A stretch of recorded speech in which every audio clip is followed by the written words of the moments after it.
Assalamualaikum warahmatullahi wabarakatuh. Innal hamdalillah nahmaduhu wa nasta'inuhu wa nastaghfiruh wa na'udzu billahi min syururi anfusina wa min sayyiati a'malina. May yahdihillahu fala mudilla lahu wa may yudlil fala hadiya lahu. Wa asyhadu an la ilaha illallah wahdahu la syarika lahu wa asyhadu anna Muhammadan 'abduhu wa rasuluh. Rabbi shrah li sadri wa yassir li amri wa hlul 'uqdatam min lisani yafqahu qawli, amma ba'd.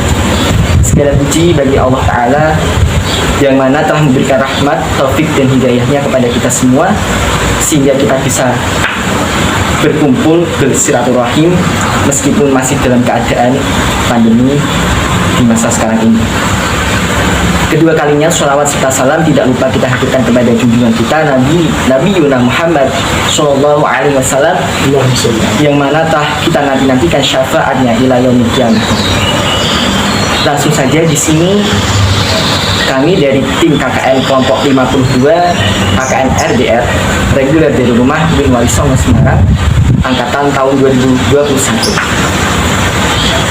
Di sini kami mengadakan sebuah podcast atau tanya jawab kepada beliau Bapak Profesor Dr. Musa Hedi MAG.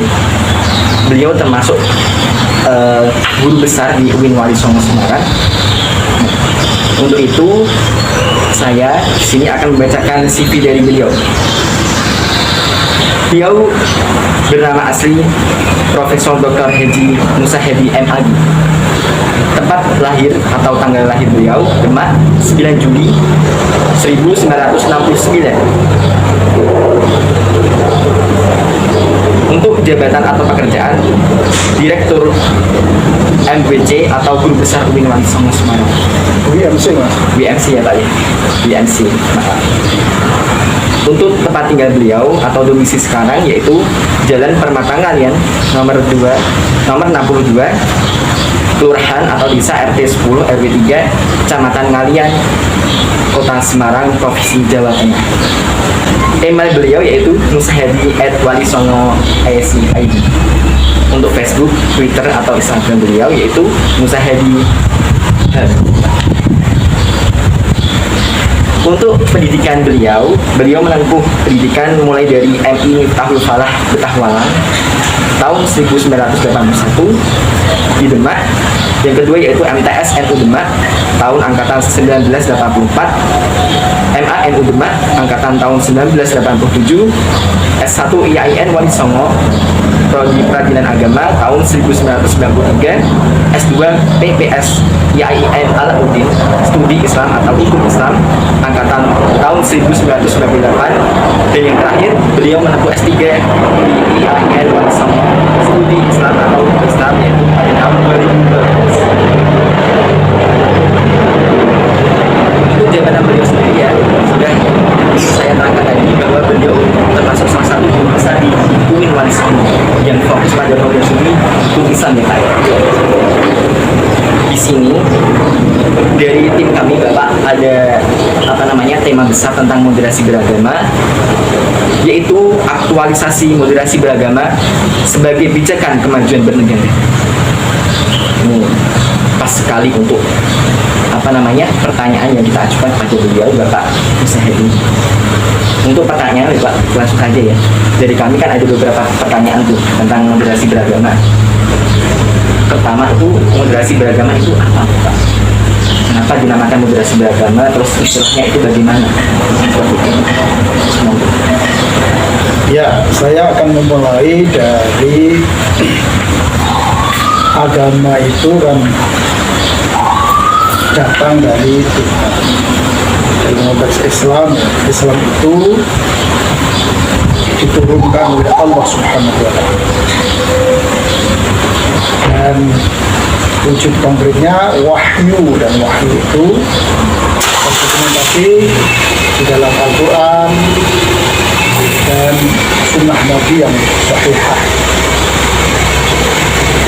Manusia di dalam beragama, dalam konteks Islam ya, Muslim itu ketika menjalankan agamanya kan dimulai dari bagaimana mereka memahami kemudian menyimpulkan, baru kemudian melaksanakan, implementasikan ajaran agama. Nah, proses memahami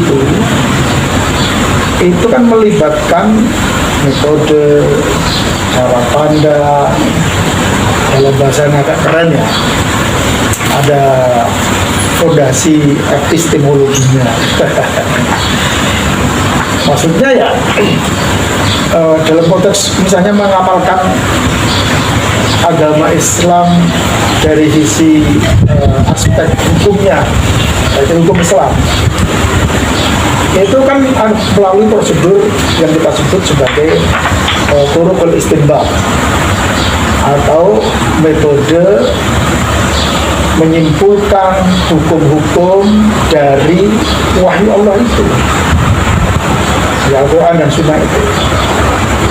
Dan ternyata begitu Al-Quran yang sama, hadis yang sama, begitu dipahami dan hendak diimplementasikan, diterapkan dalam kehidupan beragama, kan di situ ada intervensi atau campur tangan nalar, campur tangan perspektif, campur tangan metode.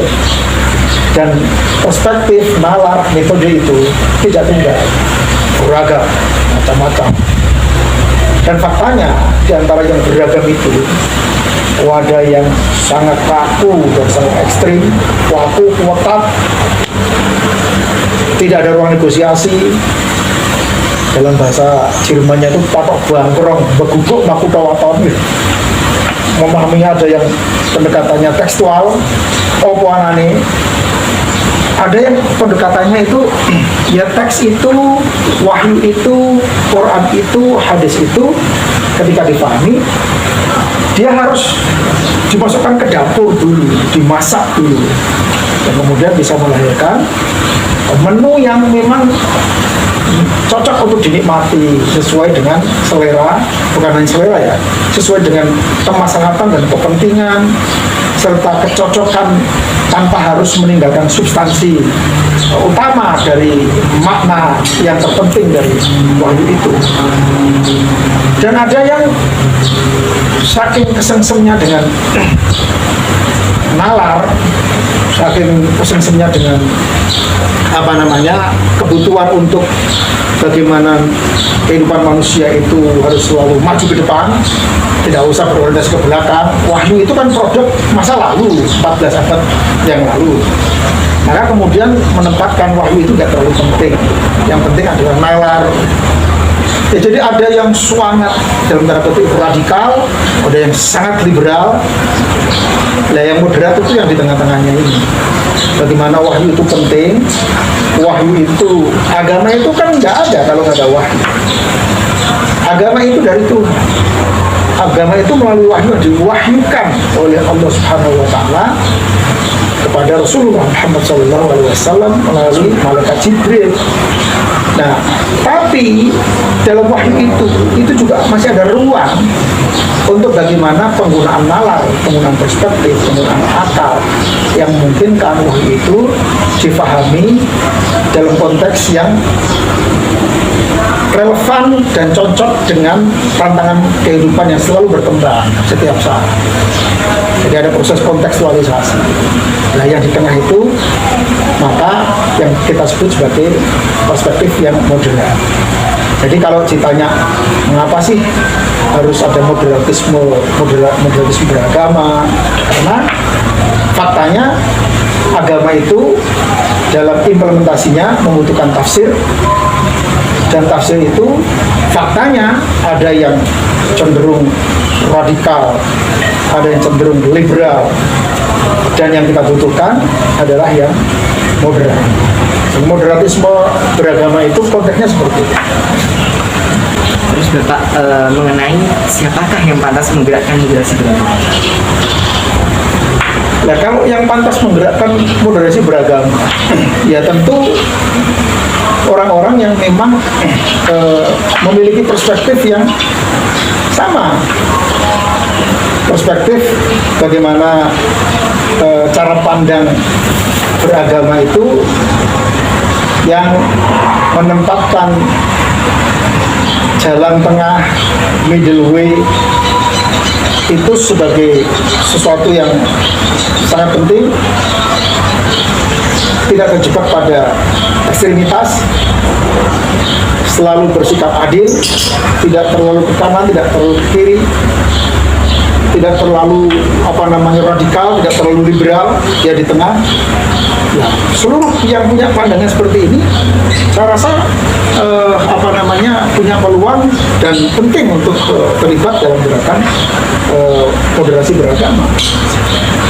Jadi moderasi beragama itu adalah cara pandang, tindakan, perilaku, perspektif yang selalu mengambil jalan tengah,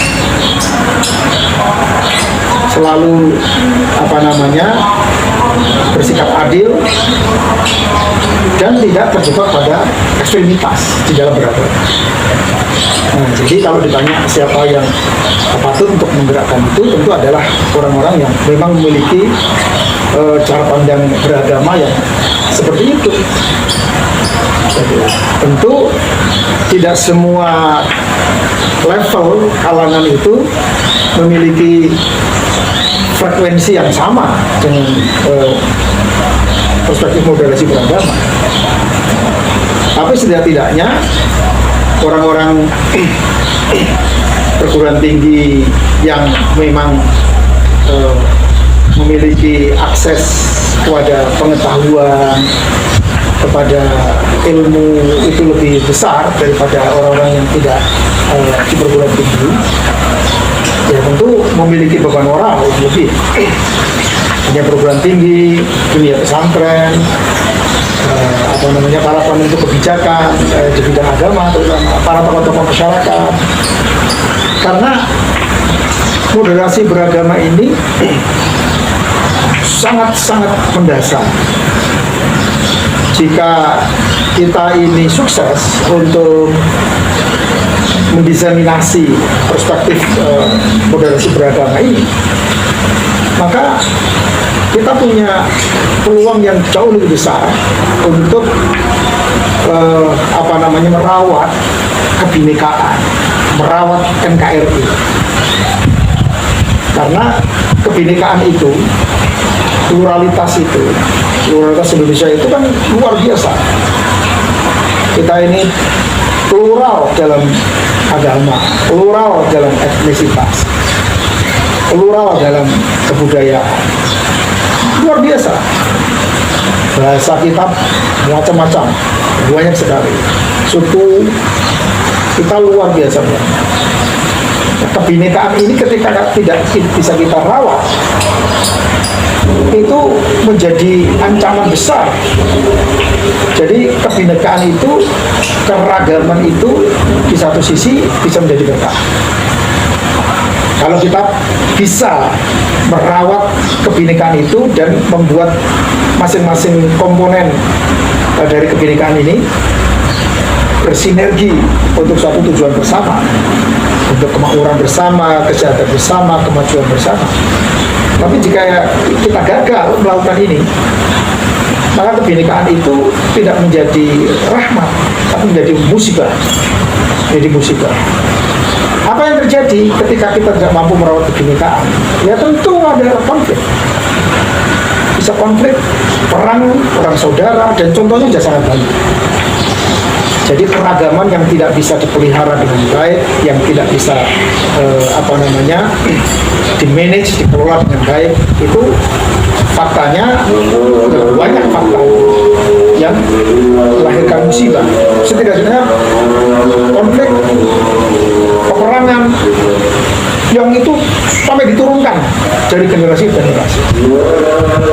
Jadi memang ini termasuk bagian dari ujian yang berat merawat kebinekaan itu. Dan perspektif moderasi beragama itu menjadi salah satu energi yang yang sangat besar untuk merawat kebinekaan itu. Coba bayangkan kalau masing-masing orang itu kemudian mengembangkan ekstremitas pada diri mereka masing-masing, ya, kita bisa bayangkan. Beguguk makhluk prawaton, sini juga sama. Beguguk makhluk prawaton, tidak ada proses negosiasi. Apa yang terjadi? Yang terjadi itu benturan. Dan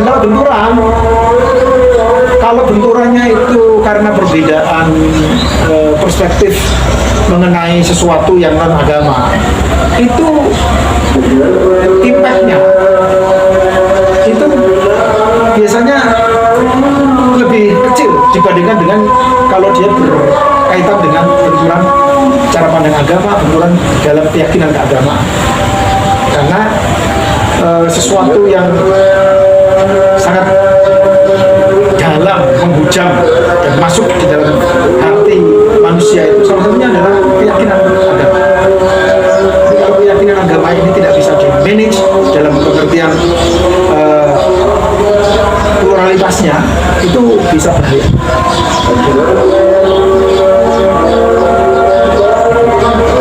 Nah, ini Pak, kita kan menuju pada surat Al-Baqarah ayat 143 nih Pak.